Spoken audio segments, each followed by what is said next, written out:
Election season in Venezuela. I never had the chance to vote, with many struggling to cast their ballots. A deputy recovering. So I was just in the wrong place at the wrong time. After being run over by a driver he was trying to pull over.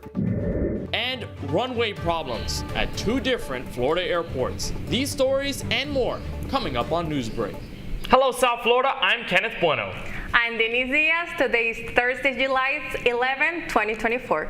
Live from the Lee Caplin School of Journalism and Media in North Miami. Venezuela this is Caplin News.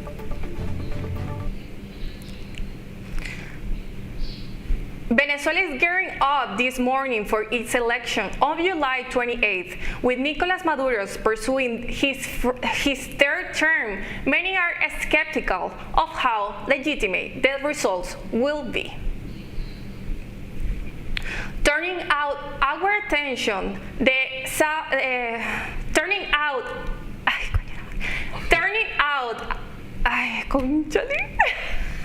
All good. We turn our attention to the South, where Venezuela is facing a crucial election later this month. Turning out the attention to South, Venezuela is facing a again, please. I need to see. Just keep going. We're all good. We are just 17 days away from the presidential elections in Venezuela, and for many Venezuelans abroad, there is a sense of hope for change. However, many of them won't be able to cast their vote. Daniela Martinez, a Venezuelan living in Miami, is one of the many who are unable to vote in this election because of the costly and time-consuming government prerequisites. Nunca tuve la oportunidad de votar en Venezuela porque me fui. I never had the chance to vote in Venezuela because I left when I was 16. It's frustrating not being able to participate in such a crucial election.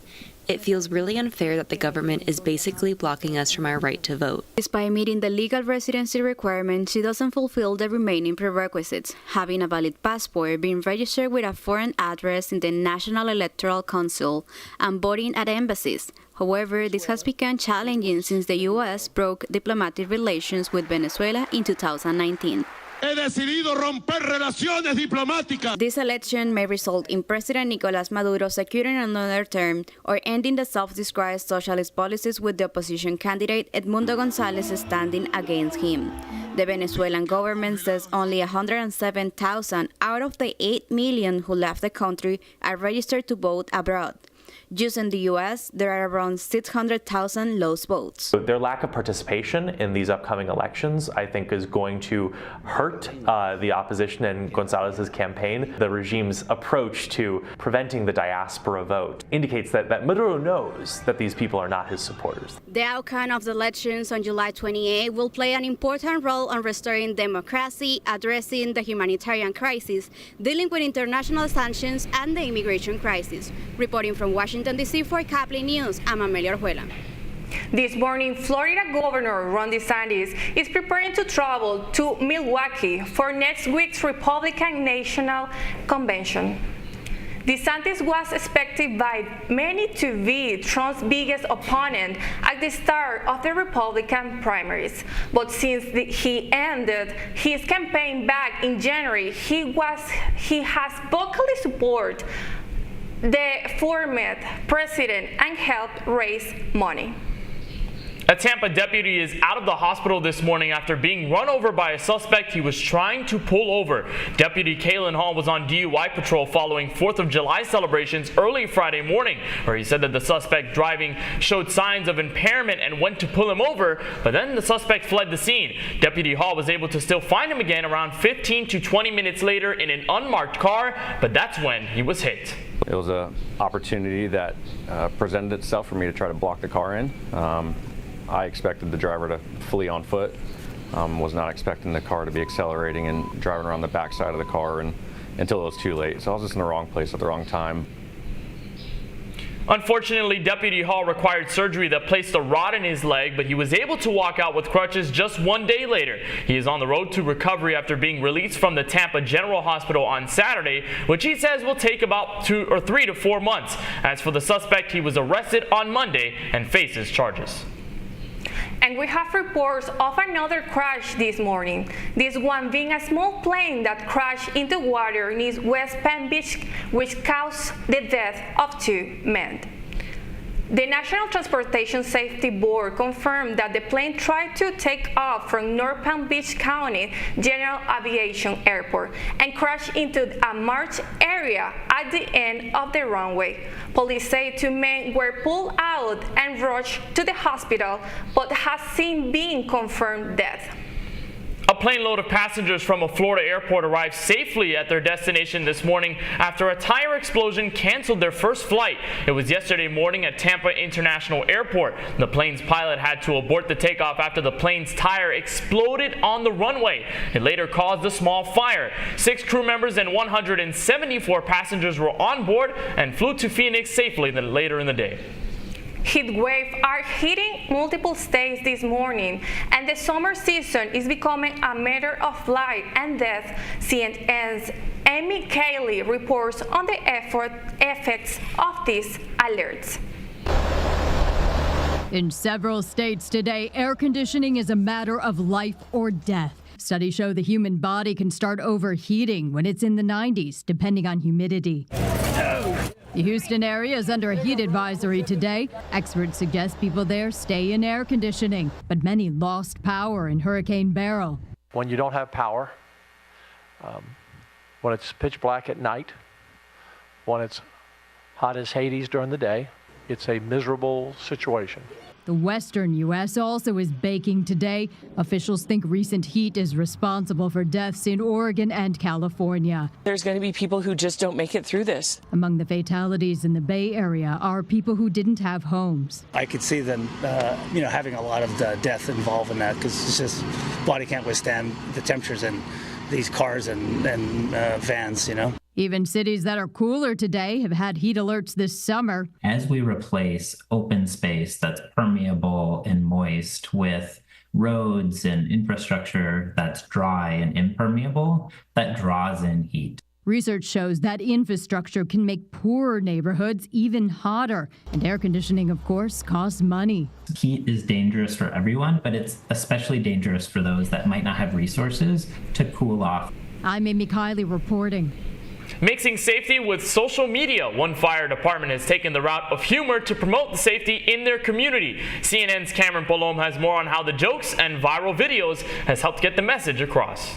We know that everyone's attention spans these days are really short. Ali Party, communications director with the Phoenix Fire Department, says there's no denying the power of social media these days. We're tasked all the time with different ways to reach the community. We know social media is a huge tool for that. That's why she decided to take a page out of a popular social influencer's book recently. Since 2019, Dude with a Sign has captured the attention of millions and created important conversations with messages scrawled across a piece of cardboard. We really try to get our messages out in the shortest and most attention-grabbing ways, and we know Dude with a Sign does it all the time, so we thought, why can't we do it? Back in June, their first post hit the page. Clad in climbing gear, Captain Adam Skyver stretched his arms to the sky with a critical message on hiking safety.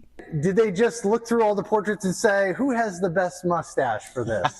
Skyver says when it comes to keeping our community safe, he'll do just about anything. I knew right where it was going because I had seen Dude with a Sign before, so I was like, oh, I know exactly what this is about. Sure, that sounds great. The first post quickly went viral. Over the past few months, Skyver, his mustache, and his sign have bluntly provided suggestions on how to prevent wildfires and drownings, fireworks safety, and navigating roads during monsoon season.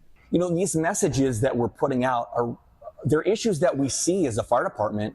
And so that's why they're important to us. More importantly, it's effective. And PFD tells us you can expect to see more firefighter with a sign posts pop up on social feeds throughout the year. But the fact that that's actually capturing more people's attention and we're reaching different audiences, that means we're saving more lives. All eyes on the Hard Rock Stadium as the Copa America final opponents are set. That's still ahead, and so is this story. The evolution and revolution of the swing and miss as Myers sends a ball out toward left center field, and carrying Jazz goes back and bangs into the wall. The Marlins look to take Game 2 of their series in Houston after a nail-biter in the first one. Newsbreak will be back in just 2 minutes. Last week, Brandon met a girl on a dating app. One day after work, he finally found the courage to ask her out. No answer. He started to panic. Was he being too pushy? Maybe it was too... Hey, sorry I didn't respond. I was driving. I would love to go on a date. How does tonight sound? Brandon tried to play it cool, but inside he knew. A girl so smart, so responsible. She must be a keeper.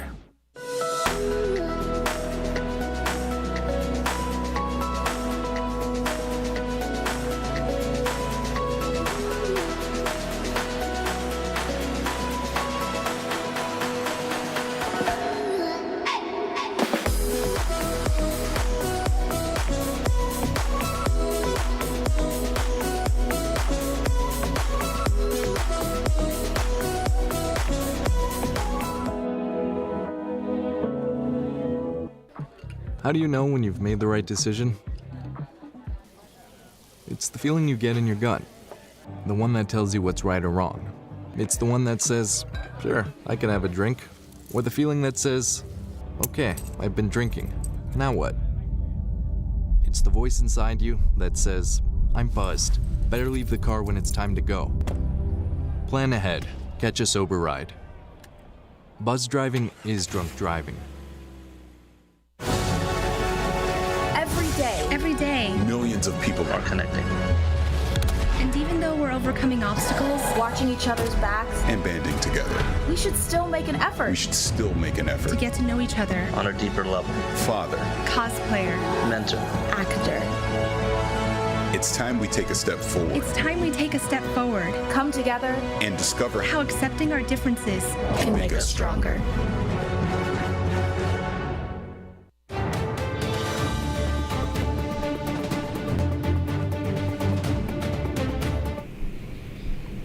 Houston, we have a problem. For the Marlins, it's been going on this entire season. The Miami Marlins had a rough night yesterday in Houston after losing again to the Astros. Junior Diaz hit a single into right field, giving the Astros their first run of the night, and they didn't look back. The Astros totaled 13 hits and took the second game of the series. The final score was Astros 9, Marlins 1. The Marlins will try not to get swept by the Astros tonight at 8:10 p.m.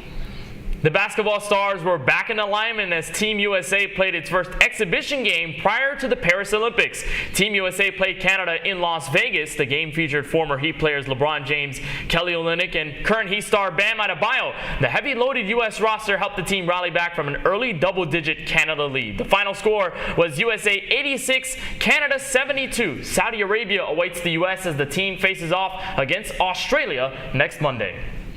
This morning, soccer fans in South Florida prepare for a big weekend ahead as two South American teams prepare for the Copa America final. Colombia defeated Uruguay 1-0 last night during a semi-final match in North Carolina that gave them a seat in the Copa America final. For the first time in 23 years, they will face Argentina at Harvard Stadium this Sunday for the Grand Trophy. You are watching Newsbreak, and we are coming right back. Oh, sorry.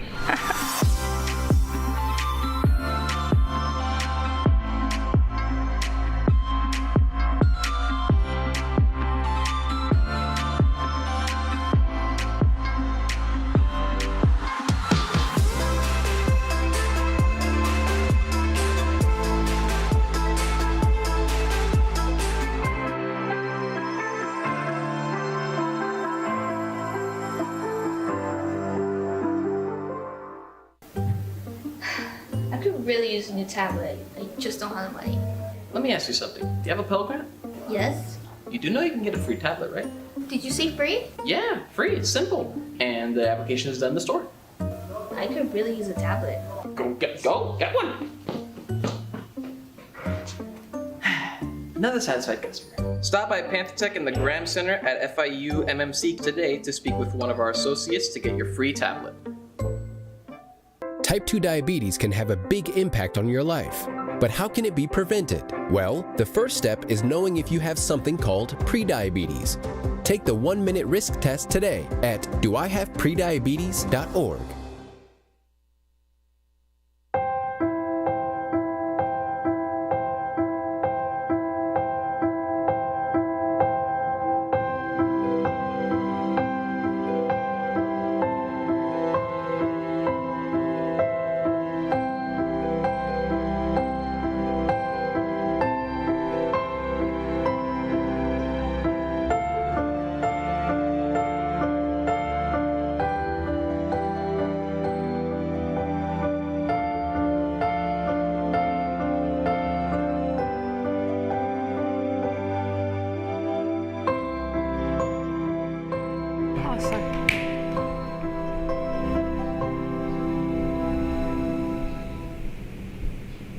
That's all the time we have for Newsbreak. I am Denise Diaz. And I'm Kenneth Bueno. Get more news anytime at caplinnews.fiu.edu.